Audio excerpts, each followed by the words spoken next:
Assalamualaikum warahmatullahi wabarakatuh. Ila hadratin Nabiyyil Mustafa Sayyidina wa Habibina wa Maulana Muhammadin sallallahu alaihi wasallam wa ala alihi wa sahbihi wa dhurriyyatihi wa ahli baitihi tahirin thayyibin thumma ila hadratin jami'i awliya'illahil kiram min masyariqil ardi wa maghribiha min bariha wa bahriha.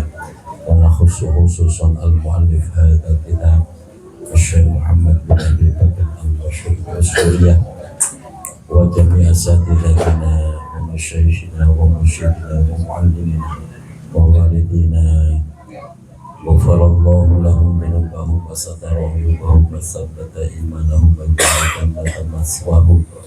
شيء لله ولنا ولهم الفاتحة. أعوذ بالله من الشيطان الرجيم. بسم الله الرحمن الرحيم. الحمد لله رب العالمين الرحمن الرحيم مالك يوم الدين. إياك نعبد وإياك نستعين. اهدنا الصراط المستقيم صراط الذين أنعمت عليهم غير المغضوب عليهم ولا Amin ya Allah. Bismillahirrahmanirrahim. Alhamdulillahi rabbil alamin. Wassalatu wassalamu ala asyrafil anbiya'i wa imamil mursalin Sayyidina wa habibina wa maulana Muhammadin wa ala alihi wa sahbihi ajma'in. Hasbunallahu wa ni'mal wakil, ni'mal maula wa ni'mal nasir, wa la hawla wa la quwwata illa billahil aliyyil azim. Allahumma anfa'na bima 'allamtana wa 'allimna ma yanfa'una birahmatika ya arhamar rahimin. Amin ya rabbal alamin. Sahibul bait, sahibul majelis, Bapak Haji Ruslan beserta keluarga, semoga senantiasa Allah pelihara kesehatannya dan Allah tambah keberkahannya. Seluruh para asatid, para guru, terkhusus Habib Umar Al-Haddad yang telah memimpin pembacaan rawi maulid untuk kita semua. Kita doakan beliau senantiasa dalam kesehatan dan selalu ditambah keberkahannya. Guru-guru kita yang terhormat, Bapak Ustadz Haji Munadi, Bapak Ustadz Sarbini, Bapak Ustadz Kamaluddin, dan seluruh para asatid, para sesepuh, mohon maaf tidak disebut nama satu persatu tanpa mengurangi rasa takzim. Seluruhnya yang hadir, Bapak, Ibu-ibu, para pemuda-pemudi, semoga kita semua disehatkan lahir batin kita, diistiqomahkan dalam kebaikan, ditambah keberkahannya, dan telah diwafatkan dalam keadaan husnul khotimah. Amin ya rabbal alamin. Alhamdulillah wa syukurillah. Pada malam hari ini kembali Allah kumpulkan kita di salah satu taman surganya Allah, yaitu majelis ilmu, melanjutkan kajian kitab Syarah Al-Mawa'idh Al-Usfuriyah. Dan ini merupakan pengajian terakhir di tahun 2024. Betul ya? Iya. Insya Allah ketemu lagi 2000 tahun depan, insya Allah ketemu. Semoga sehat panjang umur. Bapak Ibu jamaah yang dirahmati Allah, mari kita mulai kajian kitab Fawaid Al-Usfuriyah, dan kita sekarang masuk pada hadis yang keempat ya. Hadis yang keempat.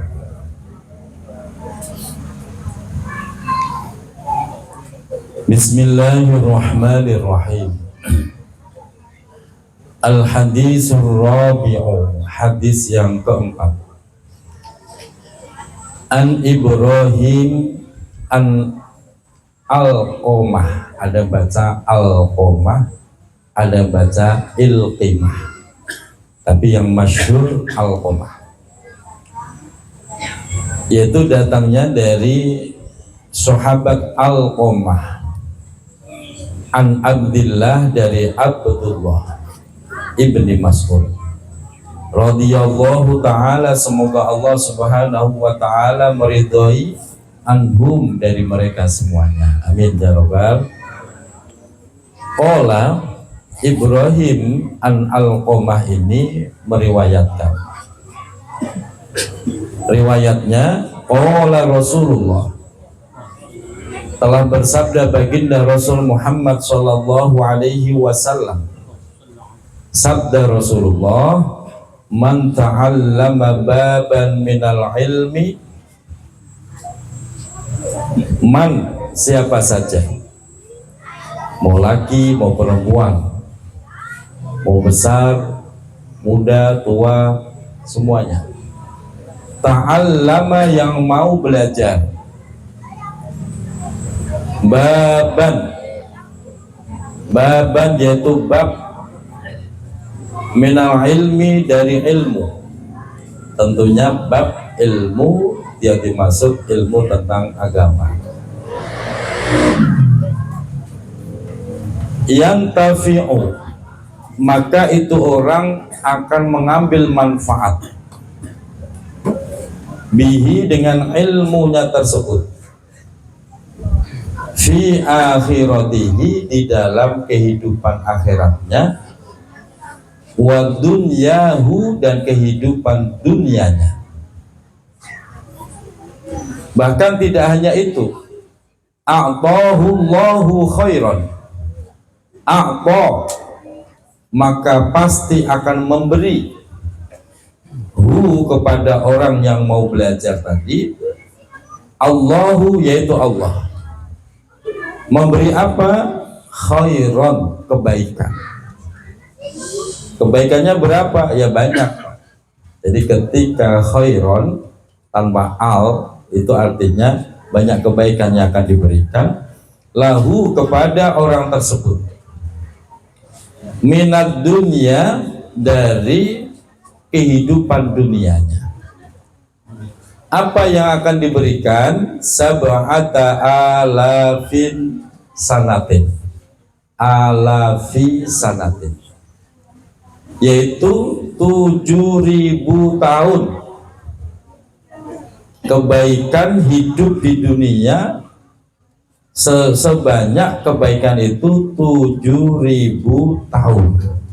Ada nggak orang yang umurnya 7.000 tahun, Pak? Nggak ada kan? Tapi dia mendapatkan kebaikan selama 7.000 tahun. Apa isi kebaikan itu?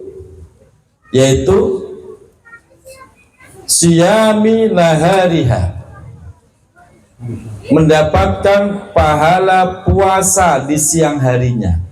Jadi seakan-akan orang itu hidup 7.000 tahun, yang mana siangnya seperti orang yang berpuasa. Wa qiyami layaliha, dan malamnya qiyamil layaliha, mendirikan ibadah di malam harinya. Seakan-akan hidup 7.000 tahun, yang mana setiap harinya dia beribadah puasa, dan malamnya untuk tahajud. Hebat gak Pak? Luar biasa Pak. Dan kita nggak akan bisa seperti itu. Umur kita pendek, tahajud kadang-kadang, puasa sunnah ya lebih banyak enggaknya.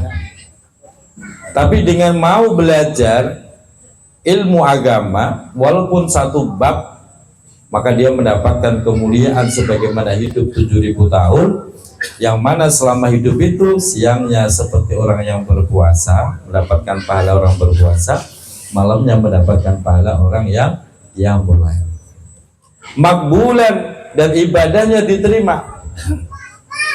diterima ghairu mardudin, tanpa ada penolakan. Subhanallah. Jadi ini hebatnya, barokahnya orang yang mau duduk di majelis ilmu, mau belajar. Paham nggak paham itu urusan belakangan Pak, yang penting mau belajar. Jadi perintahnya itu belajar, masalah paham nggak paham itu urusan Allah. Yang penting belajar. Dengan belajar saja itu pasti mendapatkan kemanfaatan di dunia dan di akhirat, dan mendapatkan kebaikan selama 7.000 tahun lamanya. Padahal umur kita nggak nyampe segitu, paling 70, antara 60 70. Kemarin udah kita bahas kan, yang 80 aja langka.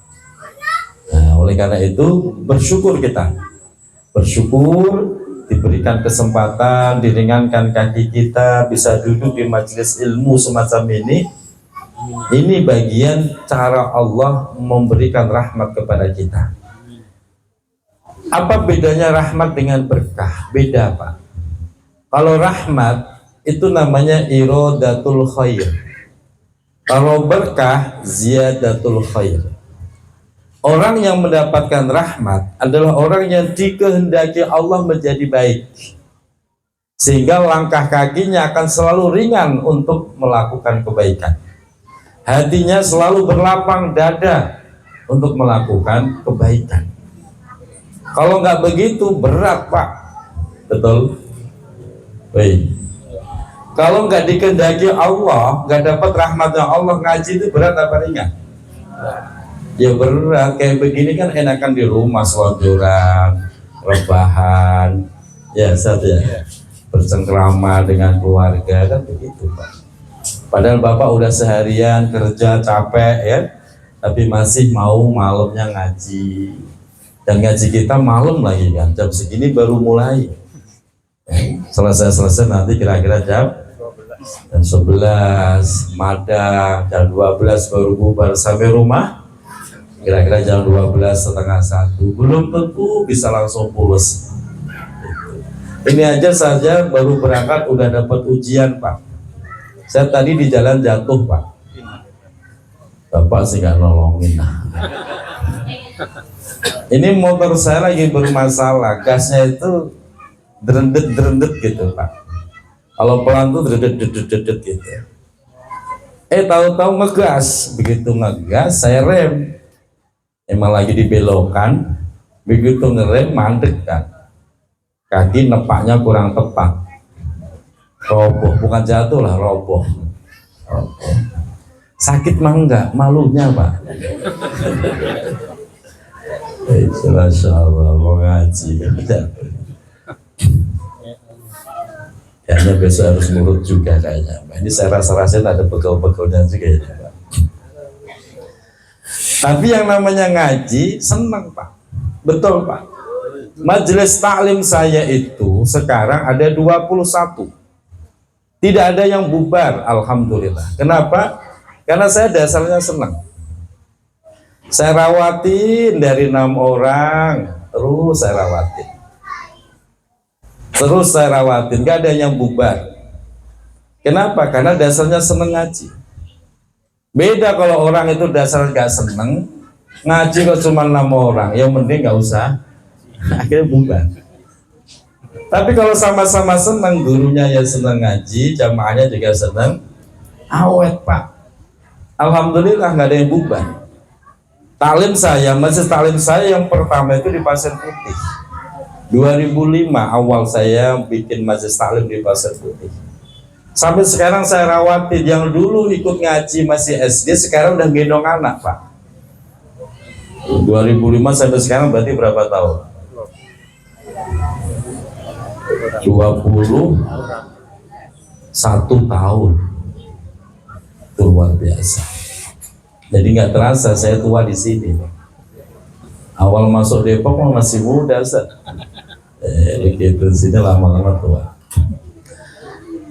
Itulah keistimewaan yang Allah berikan kepada orang yang mau duduk di majelis ilmu. Bahkan dalam keterangan hadis yang lain banyak Bapak bisa dapatkan bagaimana Allah memuji-muji orang yang mau belajar ilmu. Bahkan Nabiullah Adam alaihi salam, ketika Allah menyatakan dalam firman-Nya, wa idh qala rabbuka lil malaikati inni ja'ilun fil ardi khalifah, diprotes, qalu ataj'alu fiha may yufsidu fiha wa yasfiku dima wa nahnu nusabbihu bihamdika wa nuqaddisu lak. Qala inni a'lamu ma la ta'lamun. Ketika Allah memproklamirkan akan menciptakan khalifah di muka bumi ini dari bangsa manusia, itu diprotes oleh ulama atau diprotes oleh para malaikat. Ataj'alu fiha may yufsidu fiha wa yasfiku dima. Wahai Allah, apakah Engkau akan menciptakan khalifah yang akan bikin kerusakan dan mengalirkan darah? Jadi malaikat udah pesimis lihat kita, Pak. Manusia itu bakal bikin kerusakan, bakal bikin pembunuhan di mana-mana. Kata Allah, inni a'lamu ma la ta'lamun. Aku lebih tahu daripada kalian. Lalu apa yang Allah bekalkan kepada Adam biar dia benar-benar layak pantas sebagai khalifah di muka bumi ini? Yaitu ilmu, Pak. Wa 'allama Adamal asma'a kullaha summa aradahum 'alal malaikah. Mendengar begitu, langsung Adam diajarkan oleh Allah semua kullaha, semua ilmu. Summa aradahum 'alal malaikah, lalu disuruh pamer kepada malaikat. Adam dibekali ilmu Allah, disuruh pamer, disuruh nantang sama malaikat. Ayo adu ilmu. Siapa yang layak menjadi khalifah, malaikat apa manusia? Dan akhirnya malaikat mengakui keilmuan Nabi Adam layak menjadi khalifah. Makanya siapa yang berhak mau menjadi pemimpin? Ya orang berilmu. Bukan orang berharta, bukan. Bukan orang jabatan, ya bukan. Orang berilmu. Makanya Pak, Bu, bersyukur ketika kita selalu diberikan kesempatan hadir di majelis ilmu, maka kitalah orang yang dimuliakan oleh Allah Subhanahu wa ta'ala. Selanjutnya, wa an Ibrahim al-Alqamah, masih menurut Ibrahim al-Alqamah an Abdillah, dari Abdullah radhiyallahu anhum qala, Ibrahim meriwayatkan, qala Rasulullah, telah bersabda baginda Rasul Muhammad sallallahu alaihi wasallam, sabda Rasulullah, qiraatul Quran a'malul mukaffiyin. Ya ada berapa itu? Dua ya. Mukaffiyina. Qiraatul Quran, membaca Al-Quran, beribadah, amalan membaca Quran. A'malul mukaffiyin adalah amal ibadahnya orang yang berkecukupan. Jadi Pak, Bu, dari kini kita memahami, ketika orang itu masih menganggap dirinya miskin, sibuk urusan dunia, maka dia tidak akan pernah kesempatan membaca Al-Quran. Sebaliknya juga dipahami, ketika kita kepengen menjadi orang yang cukup semuanya, nggak kerepotan urusan dunia, maka pastikan kita selalu membaca Al-Quran. Jadi ini dua pemahaman, mafhum mukhalafah namanya. Makanya kalau kita kelihatannya kok rezeki seret, urusan malah nggak beres, ada saja masalahnya, maka salah satu solusinya perbanyak membaca Al-Quran. Yang kedua, wassolatu a'malul a'ajiz. Ada yang baca a'ajiz, baca u'ajiz. Wassolatu, adapun solat, a'malul u'ajiz adalah amal ibadahnya orang yang lemah. Orang yang lemah. Disuruh sedekah nggak punya duit, suruh jihad nggak punya tenaga, bisanya ya sholat, maka disebut amal orang yang lemah. Mafhum mukhalafahnya, kalau kita kepengen mendapatkan kekuatan biar nggak lemah terus, maka sholatnya diperbaiki. Sholatnya diperbaiki, maka Allah akan kuatkan kita dalam urusan apapun. Makanya kalau ada orang kok sholatnya selalu berantakan, berarti dia orang lemah. Walaupun kelihatannya fisiknya gagah, perkasa, jogging berkilo-kilo kuat, tapi sholatnya nggak kuat, maka itu dianggap orang lemah. Maka kalau pengen dikuatkan lagi, sholat diperbaiki. Wasaumu a'malul fuqara. Adapun puasa, a'malul fuqara adalah amal perbuatan ibadahnya orang fakir. Orang fakir akan sering berpuasa. Maka kalau kita dalam kondisi fakir, mau sarapan nggak ada yang dimakan, ya mending puasa. Harusnya begitu, Pak. Dan kalau kita kepengen keluar dari kefakiran itu, solusinya juga puasa, Pak. Jadi kalau kita dalam kondisi fakir, perbanyaklah puasa. Lalu sarapan nggak ada, mau ngopi juga nggak ada, mau ngerokok, ya mending puasa. Nawaitu Sauma Isnain, umpamanya hari Senin ya, Kamis ya Kamis gitu. Daripada bapak ngarep-ngarep dibagi orang nggak dibagi, mending puasa. Dan puasa juga menjadi solusi agar kita keluar dari kefakiran itu. Jadi ini mafhum mukhalafahnya di situ, Pak. Ya, ternyata puasa itu menjadi solusi agar keluar dari kefakiran itu. Saya punya teman mondok waktu di sekolah Salawiyah dan Aliyah. Saking fakirnya, Pak. Di samping dia rajin puasa, dia itu buruh masak.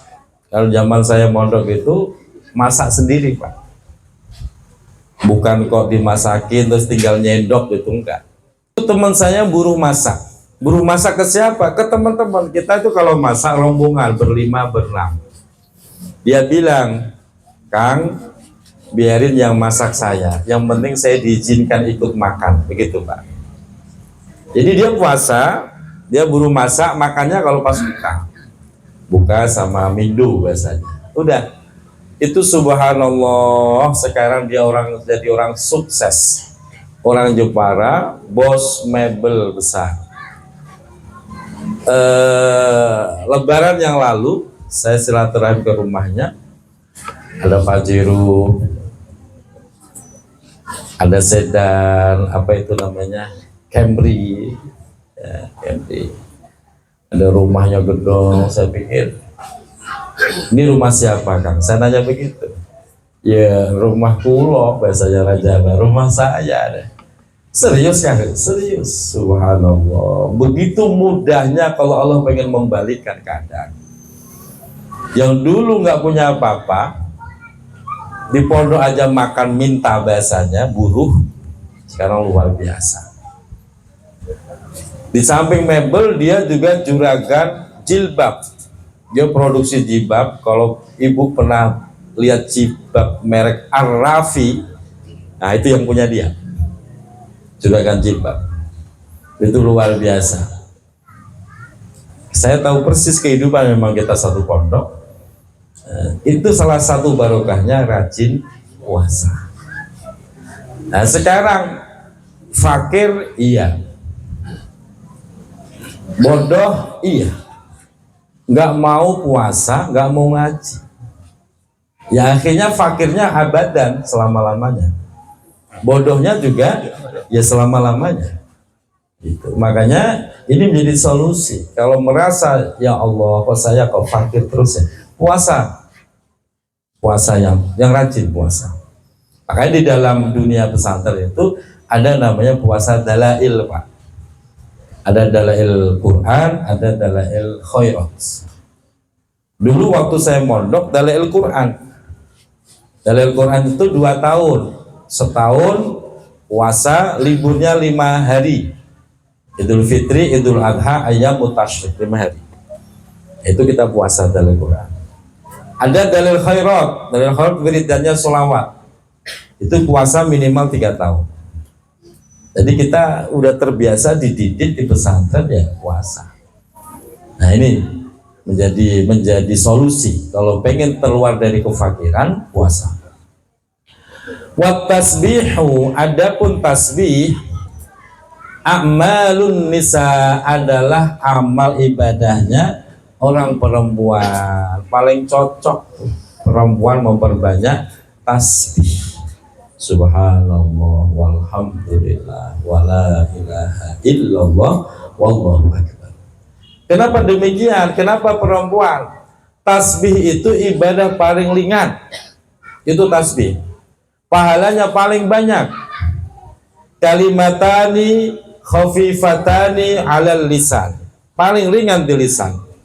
Kalimatani sakilatani fil mizan. Paling berat pahalanya di timbangan. Itu tasbih. Subhanallah wa bihamdihi subhanallahil azim. Bahkan dalam keterangan lain, malaikat kewalahan mencatat pahala orang yang membaca tasbih. Bagaimana enggak? Kita mengucap subhanallah, itu mil'ul mizan, memenuhi timbangan amal. Baru subhanallah loh Pak, sekali doang. Itu mil'ul mizan, memenuhi timbangan amal. Bagaimana kalau kita membaca 10 kali? 20 kali, 100 kali, kewalahan tuh malaikat Pak. Dinyatakan dalam hadis qudsi, tetesan air hujan bisa dihitung, hembusan angin bisa dihitung, daun-daun yang berguguran bisa dihitung, pasir di lautan bisa dihitung, tapi pahala orang membaca Al-Quran, membaca tasbih tidak bisa terhitung. Sampai malaikat angkat tangan. Kali Bang Mandor mau daftar jadi malaikat. Malaikat kewalahan Pak. Makanya ibu-ibu nih khususnya, upamanya kok tahajud nggak bisa, puasa sunnah nggak bisa, ya udah tasbih. Subhanallah, subhanallah, subhanallah. Lah laki-laki apa? Laki-laki jihad Pak. Laki-laki kok di rumah baca tasbih nggak tepat. Laki-laki keluar rumah jihad, cari nafkah, cari ilmu. Itu kerjaan laki-laki tuh, yang gagah gitu Pak. Kalau perempuan di rumah, subhanallah, subhanallah. Gitu. Was-shadaqatu a'malul askhiyah. Selanjutnya, was-shadaqatu, adapun sedekah, a'malul askhiyah adalah amal perbuatan para dermawan.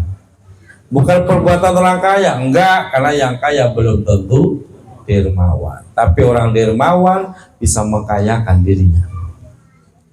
Makanya ini menjadi solusi Pak. Bagaimana saya bisa keluar dari kemiskinan? Salah satunya sedekah. Tadi ada puasa, ini ada sedekah. Jadi jangan begini, saya mau sedekah kalau sudah kaya. Terlambat Pak, keburu mati. Sedekahlah, maka Allah akan mengkayakan kita. Di sedekah itu perbuatan orang yang dermawan, dan sedekah menjadi solusi agar kita keluar dari kemiskinan. Rajin sedekah. Dengan apa? Ya apa saja. Maka itu askhiyah. Dan masalah kedermawanan Pak, itu ada 4 level Bapak Ibu. Ada 4 level. Nanti kita raba diri kita di level mana. Yang pertama, di dalam Al-Quran maupun hadis itu ada nama istilah as-sakho atau sakhowah, atau as-sakhi, orang yang dermawan. As-sakho itu orang yang dermawan. Yang kedua ada namanya al-jud, itu juga dipakai dalam Al-Quran, dalam hadis, itu juga dermawan. Yang ketiga ada namanya al-karom, itu juga kedermawanan. Yang keempat, level tertinggi adalah al-ihsan, itu juga dermawan. Apa perbedaannya? Satu, as-sakho, orang dermawan yang levelnya paling rendah. Dia adalah ketika diminta, dia pasti mau berbagi. Cakep nggak Pak? Ada orang nih, tiap kali kita minta, dia pasti mau berbagi. Cakep apa enggak? Itu aja level paling rendah loh Pak. Bang Ruslan, bagi anu dong, ayo silahkan ambil. Cakep nggak? Cakep Pak. Kita punya tetangga begitu ya seneng. Itu saja level paling rendah. Kedermawanan level paling rendah, Pak. Beda dengan orang bagi dong, dia nggak langsung bagi, pakai nanya lama gitu prosedurnya. Buat apa? Emang di rumahmu nggak punya? Kerja dong, jangan minta mulu. Waduh ribet. Itu nggak masuk, dermawan nggak masuk, Pak. Karena paling rendah kedermawanan adalah sakho. Lah sakho itu adalah ketika dia diminta, dia pasti bagi. Itu paling rendah, Pak. Yang kedua, level yang lebih tinggi adalah al-jud.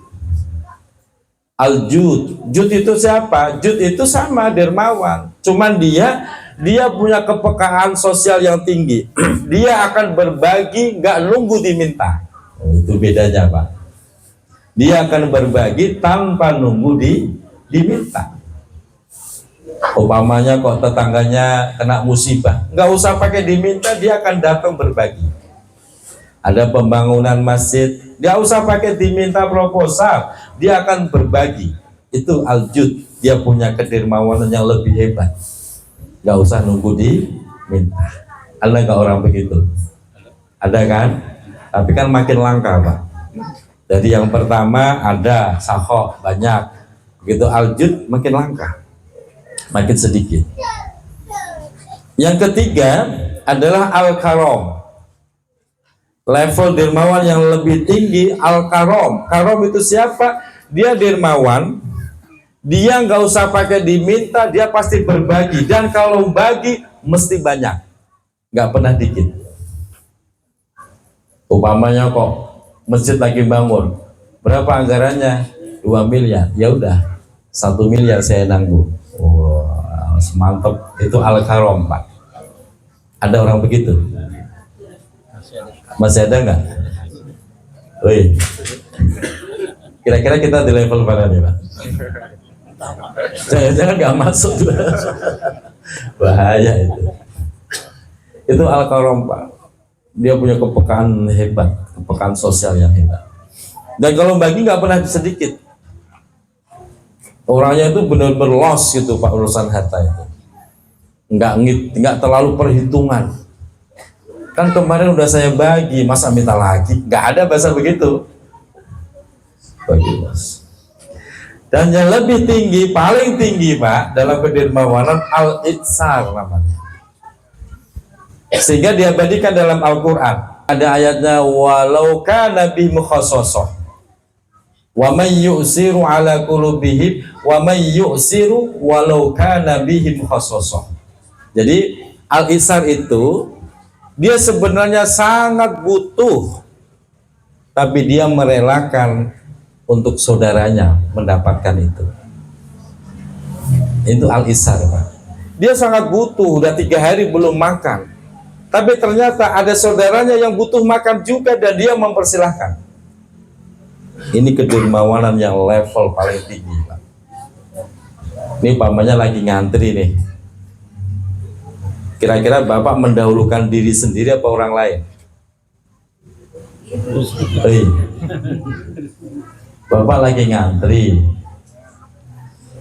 Kira-kira tetap kokoh mendahulukan diri sendiri atau mempersilahkan orang lain? Susah kan? Sendiri-sendiri biasanya. Berarti kita belum ke level itu. Level itu, Pak, ada level kedermawan paling tinggi, dan itu banyak sahabat-sahabat seperti itu, khususnya sahabat Ansor. Ketika Rasulullah hijrah ke kota Madinah bersama rombongan, sahabat Ansor mempersilahkan, ya Rasulullah, apa yang bisa saya bantu? Tanah, silahkan ambil tanah saya. Rumah, silahkan ambil rumah saya. Istri, silahkan ambil istri saya punya 4.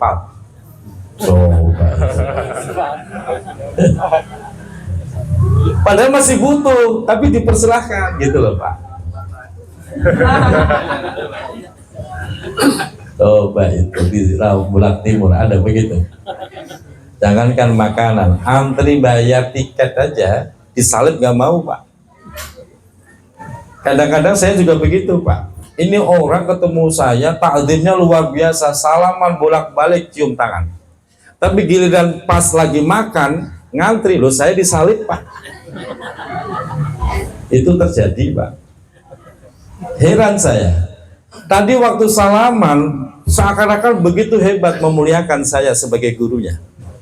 Tapi giliran makan saya disalib, udah sama-sama megang piring nih, disalib. Tetap sih ada bahasa, mohon maaf Pak Kiai saya duluan. Mohon maaf seperti itu nggak ngaruh, tindakan menyalip itu loh. Itu bukti bagaimana keserakahan, kerakusan yang ada dalam diri kita. Makanya Bapak kalau pengen lihat warteg asli orang, lihat pas makan. Dan ini yang diabadikan oleh Allah. Sehingga orang seperti ini derajatnya luar biasa. Nah, dari 4 kedermawanan ini kira-kira kita masuk di level mana? Level pertama, sahok. Yakin nggak? Bapak pernah nolak orang nggak? Pernah nggak nolak orang Pak? Kalau pernah berarti belum. Ngerokok aja habis ngambil dikantongin lagi. Lu orang dermawan itu habis ngerokok gelitakin, silahkan ngerokok, begitu. Ini bahasa pergaulan sosial. Sampai saya dulu itu mana saya? Sampai dulu saya itu sampai ditegur sama abah saya. Jadi kalau habis rokok Pak, jangan dikantongin lagi. Itu bukti bahwa kamu pelit. Yang kedua, kalau naruh korek, jangan di atasnya. Ini bukti bahwa kamu masih pelit. Naruh korek di sampingnya. Itu artinya silahkan hisap. Coba itu lihat koreknya itu. Lu itu etika sosial pergaulan. Jadi diajarin begitu sama abah saya. Kalau masih gini, kamu namanya masih pelit, gak boleh dibuka rokokmu. Taruh di sampingnya. Gitu. Yang lebih keren, Bapak buka. Bapak persilahkan, silahkan rokok. Wah, itu lebih keren. Jangan kayak orang sono doyan rokok kemana-mana cuma bawa korek doang. Ada begitu. Situ ada double pelit saya. Udah pelit ngerepotin orang mulu kerjaannya. Tapi udah tobat orangnya. Ini sahok, masalah kedermawanan Pak. Jadi jangan sampai meremuk, saya udah dermawan ternyata nggak masuk kategori 4 itu. Ada cuma 4 kategorinya. Selanjutnya wattafakkuru a'malud du'afa. Wattafakkur, senang berpikir. A'malud du'afa itu merupakan amal perbuatannya orang lemah. Orang lemah itu kebanyakan mikir, angan-angan doang, actionnya nggak ada. Itu orang lemah Pak. Orang yang kuat, orang yang punya cakrawala berpikir jauh ke depan, orang yang berani itu mikirnya nggak kelamaan. Mau ngapain nih? Bikin STT? Ya udah, siap mulai. Udah mulai. Jadi kan sebentar lagi. Kalau kelamaan mikir itu orang-orang lemah. Ya bikin usaha begini. Ya kalau laku, kalau enggak saingannya udah banyak lagi. Di Bulak Timur ini yang jualan baju kan enggak cuma saya. Waduh, kayaknya enggak deh. Enggak jalan-jalan. Akhirnya keburu mati dia, Pak. Makanya orang-orang du'afa, orang lemah itu mikirnya kebanyakan, kerjanya enggak. Beda orang-orang hebat, dia sudah enggak mulai berpikir, dia mulai action. Punya ide apa? Begini, ya udah action, langsung dimulai. Nah, makanya jangan kelamaan mikir. Jadi lemah, enggak jalan-jalan.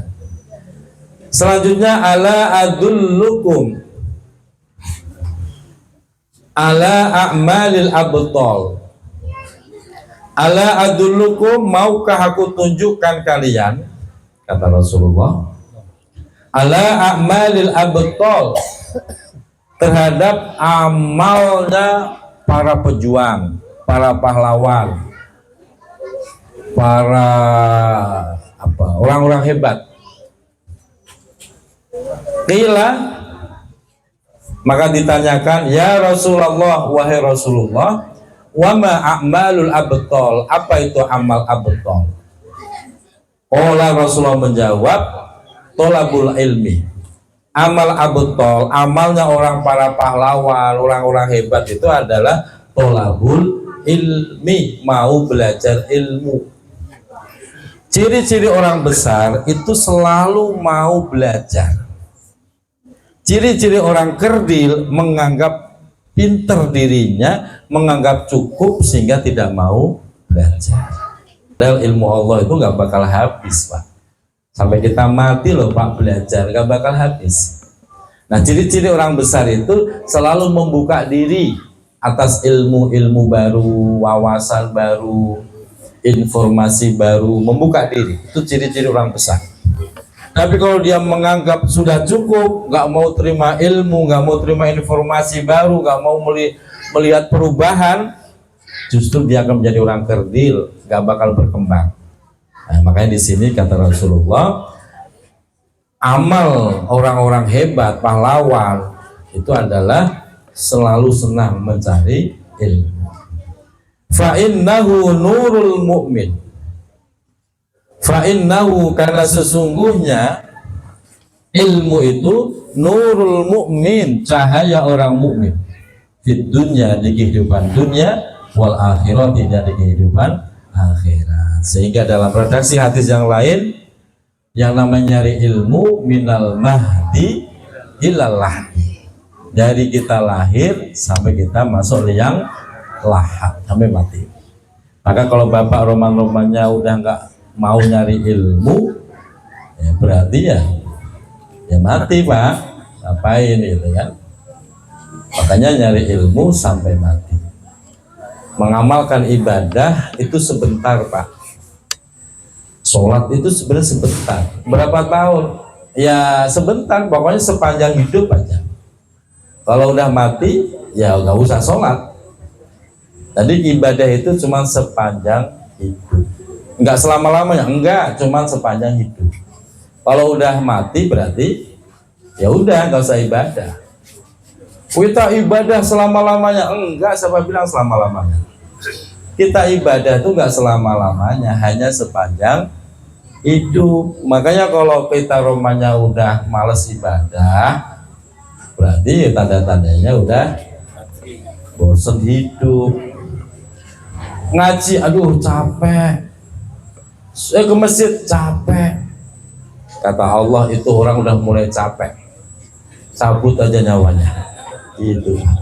Lalu nggak apa-apa capek kok, ngaji capek, sholat capek, ke masjid capek. Kata Allah, kalau udah capek berarti kan ya udah diselesain aja, cabut nyawanya itu orang udah capek. Maka pertanyaannya, Bapak masih giat apa capek? Mau ngomong capek, takut mati. Iya, kalau Bapak dikit-dikit alasan capek, takutnya Allah ngasih perintah, Israel itu orang udah capek, cabut aja nyawanya, biar hilang capeknya, gitu Pak. Diajak kebaikan kok capek mulu alasannya. Selanjutnya, waqala Nabi sallallahu alaihi wasallam, bersabda baginda Nabi Muhammad sallallahu alaihi wasallam, Madinatul ilmi, aku Rasulullah, Madinatul ilmi adalah kotanya ilmu. Wa aliyun, adapun Ali menantuku, babuha adalah pintunya apa? Pintunya kota ilmu. Pintunya kota Pak, bukan pintunya ilmu, pintunya kota ilmu. Jadi hanya itu kembali ke Madinah gitu. Ya, orang gampangnya udah pintunya ilmu gitu ya. Falamma sami al jawariha hadal hadis hasadu alaiha. Falamma sami al khawariju, bukan jawarih, titiknya nggak kelihatan. Falamma sami'a, maka ketika telah mendengar al-khawarij, yaitu orang-orang khawarij. Orang khawarij itu orang yang memusuhi, benci sama Sayyidina Ali, itu khawarij, Pak. Kalau pendukung Sayyidina Ali namanya orang Syiah zaman dulu. Ketika orang-orang khawarij mendengar hadal hadis ini, Ali dipuji sebagai pintunya kota ilmu, hasadu, mereka pada hasud, iri, dengki alian kepada Ali. Wajtama'a, kemudian dia mengumpulkan asyrota nafarin, 10 kelompok, min kibarihim, dari pembesar-pembesarnya, ulama-ulamanya lah bahasa kita. Qalu, lalu berkata mereka, inna nas'alu minhu, inna nas'alu, kami ingin bertanya, minhu, dari Ali, dia nggak mau nyebut Sayyidina, Pak, mas'alatan wahidatan, tentang satu masalah, wanaro, dan nanti kita lihat kaifa yajibu, bagaimana Ali menjawab lana kepada kita. Falau ajaba, maka seandainya Ali menjawab, kulla wahidatin, setiap orang minna dari kita, ada 10 tadi ya, setiap orang minna dari kita, jawaban akhara, jawaban yang berbeda-beda, pertanyaannya satu tapi jawabannya beda-beda. Kalau memang Ali bisa begitu, annahu alimun, maka sesungguhnya Ali benar-benar alim, benar-benar alim, orang yang berilmu. Kama qala nabiyyu, sebagaimana yang disabdakan Nabi Muhammad sallallahu alaihi wasallam. Jadi 10 orang ini mau ngetes Sayyidina Ali, benar gak Ali itu alim, kok disebut babuha, pintunya ilmu. Faja'a wahidun, faja'a, maka datang wahidun minhum, salah satu dari mereka, 10 orang tadi. Waqala, dan berkata, ya Aliyu, wahai Ali. Di kitab Bapak al-ilmu atau al-ilmu, al-ilmu, berarti hamzanya satu ya.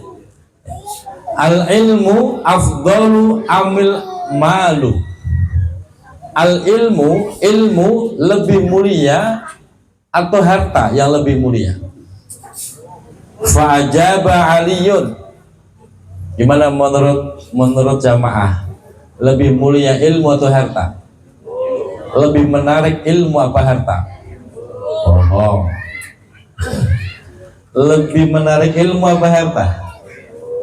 Coba kalau seandainya dapat telepon, bang, saya tungguin di pertigaan, apain? Saya bagi 1 juta, kabur gak? Kabur semua, majelis ilmu kosong, Pak. Itu bukti bahwa harta lebih menarik daripada ilmu. Kecuali orang-orang yang sikoh itu teguh dengan ilmu, nggak tertarik itu, Pak. Mereka bertanya seperti itu. Fajaba, maka menjawab Aliyun, yaitu Sayyidina Ali. Faqala, maka jawaban Ali, al ilmu afdalu minal mal, ilmu itu lebih mulia daripada harta. Faqala, kemudian mereka yang tadi bertanya tadi, faqala bertanya, bi ayyi dalilin, dengan bukti apa bahwa ilmu itu lebih mulia? Qala, Sayyidina Ali menjawab, al ilmu mirasul anbiya wal malu mirasu Qarun wa Syaddad wa Fir'aun, dan seterusnya. Jawaban Sayyidina Ali, ilmu lebih mulia, al ilmu mirasul anbiya, sebab ilmu itu warisan para nabi. Wal malu, sedangkan harta, mirasu Qarun, itu warisan Qarun, wa Syaddad, warisan Syaddad, wa Fir'aun, dan warisan Fir'aun, wa ghairihim, dan selain mereka semua. Jadi harta itu warisan orang-orang yang dulu dilaknat oleh Allah. Makanya biar harta kita tidak dilaknat Allah, gunakan untuk ilmu. Maka Bang Haji Ruslan udah bener nih, dia udah kebanyakan harta, dia bangun tuh majelis taklim, dia bangun tuh sekolahan. Tujuannya apa? Biar hartanya tidak dilaknat Allah. Udah bener nih. Maka doain tuh Bang Haji Ruslan panjang umur, sehat, rezekinya tambah banyak. Amin ya robbal. Bapak bisa lihat orang kaya tapi nggak peduli dengan ilmu, dilaknat hartanya, akan menjadi fitnah yang luar biasa dahsyat untuk dirinya dan keluarganya. Bapak bisa lihat fenomena itu akan terus terjadi sampai kiamat. Makanya kalau Bapak kok tiba-tiba dititipin harta yang banyak, pastikan Bapak peduli dengan urusan ilmu, biar harta Bapak tidak dilaknat oleh Allah. Itu caranya Pak. Banyak loh Pak orang-orang harta kok kaya itu, tapi nggak peduli ya dilaknat, udah, sehingga hartanya menjadi bencana bagi dirinya. Fadhahaba, maka pergilah orang tadi yang bertanya bihadzal jawabi, dengan jawaban ini dia puas, dia pulang tuh. Terus faja al-akharu, maka datang yang lain, berarti orang kedua datang. Orang yang kedua datang, fasa'ala kama sa'alal awwalu, maka dia bertanya kama sa'alal awwalu, sebagaimana pertanyaan orang pertama. Fajaba, maka menjawab Aliun, Sayyidina Ali radhiyallahu anhu. Wa qala al ilmu afdalu minal mal. Jawaban Sayyidina Ali, ilmu itu lebih utama daripada harta. Faqala, maka orang itu kembali bertanya, bi ayyi dalilin, dengan dalil apa? Buktinya apa kalau ilmu lebih mulia daripada harta? Faqala, maka Sayyidina Ali menjawab, al ilmu yahrusuka wal malu tahrusuhu. Al ilmu, yang namanya ilmu, yahrusuka, akan menjaga dirimu. Betul Pak? Kita punya ilmu, kita dijaga ilmu Pak. Wal malu, adapun harta, tahrusuhu, kamu yang akan menjaga harta itu. Mana yang lebih capek? Banyak ilmu, banyak harta? Yang lebih capek siapa? Banyak ilmu, banyak harta? Banyak harta lebih capek Pak. Kenapa? Dia sibuk jagain hartanya biar nggak hilang, betul? Tapi kalau banyak ilmu, dia nggak capek. Apa yang dijaga? Justru ilmu yang akan menjaga kita. Tapi kalau harta, kita capek Pak. Pikiran capek, fisik juga capek. Ini Bapak, ini kayak Bang Haji Ruslan punya Pajero. Apa bisa langsung masuk rumah terus pulas tidur? Enggak, dia cek dulu itu Pajeronya, udah dikunci apa belum, udah masuk garansi apa belum, kan begitu Pak. Nah kalau kita nggak punya Pajero kan nggak perlu mikirin begitu. Paling enak tuh Bang Mandor, nggak perlu mikirin Pajero, nggak perlu mikirin yang lain-lain, paling enak. Itu gimana Pak? Lebih milih banyak ilmu atau banyak harta? Serius Pak? Ilmu atau harta Pak? Tapi faktanya orang seneng ngejar harta, betul? Padahal punya harta itu capek loh Pak. Kemarin saya cerita, saya itu dapat hadiah ulang tahun sendal, bagus sendalnya Pak, mereknya Krokodil, asli kulit. Saya cek di harga, itu harganya 600.000. Saya bawa khutbah di Masjid Al-Ikhlas Polres Depok. Pulang khutbah, mau turun dari masjid, waduh kaget saya, sendal gak ada. Celimukan gitu, sendal mahal lagi, sekali-kalinya baru dipakai. Bukan masalah harga, takut ditanya yang bagi sendal mana, kayak kan bingung kita jawab. Ternyata itu sendal lagi disimpan sama merbot. Saya keluar dari masjid, merbot lagi di kamar mandi, ya lama kita nungguin Pak. Udah celingak-celinguk sampai ketua DKM-nya itu bantu nyari ya nggak ketemu, disimpan ternyata. Saya bilang tumben-tumbennya Pak disimpan, biasanya enggak. Iya Kiai, ini sandal bagus saya tahu makanya saya simpan. Itu baru sendal Pak, udah melang kita pikiran. Masuk masjid sendal ke bawah Pak. Kita masuk masjid, sendal udah kita taruh di tempat sendal. Tapi ternyata enggak, sendal tetap ikut dalam kepala kita. Itu baru sendal Pak. Itu repotnya harta itu. Tapi kalau ilmu kan enggak begitu. Nah, ya. Itu kira-kira sendal. Makanya kalau ngasih sendal nggak usah mahal-mahal lah. Sementahnya aja nggak apa-apa. Ribet, jaganya ribet lah. Itu kira-kira. Sesuai jawaban Sayyidina Ali bahwa ilmu akan menjagamu, sementara harta kamu yang harus menjaganya. Fadhahaba, maka orang itu pergi bihadal jawab dengan jawaban ini. Waja'a, dan kemudian datang wahidun minhum, salah satu dari mereka, berarti orang ketiga lagi Pak, orang ketiga. Wasa'ala, dan dia bertanya kama sa'alal awwalu wasani, sebagaimana pertanyaan orang pertama dan orang kedua. Fa'ajaba Aliun, maka Sayyidina Ali menjawab. Waqala, dia berkata al ilmu afdalu minal mal, kata Sayyidina Ali, ilmu lebih utama daripada harta. Faqala, maka orang tadi kembali bertanya, bi ayyi dalilin, mana buktinya, mana dalilnya kalau ilmu lebih utama daripada harta? Faqala, maka Sayyidina Ali menjawab, li sahibil mali aduwwun katsirun. Orang yang punya harta, apalagi banyak, aduwwun katsirun, dia bakal punya musuh yang banyak. Wali sahibil ilmi, dan bagi orang yang memiliki ilmu, sadiqun katsirun, dia punya teman yang banyak. Orang hartanya banyak, musuhnya banyak Pak. Yang ngincer lo banyak, betul. Yang ngincer banyak. Beda kalau ilmu, temennya yang banyak. Makanya hati-hati. Kalau kita jadi orang kaya, kenapa orang kaya itu rumahnya rapat? Pak, dibangun cakep, udah cakep, di pagar gerbang tinggi, udah tinggi ditutup lagi, kan nggak kelihatan dari luar kan Pak, betul? Kan sayang udah dibangun cakep-cakep tapi ditutup, nggak kelihatan dari luar.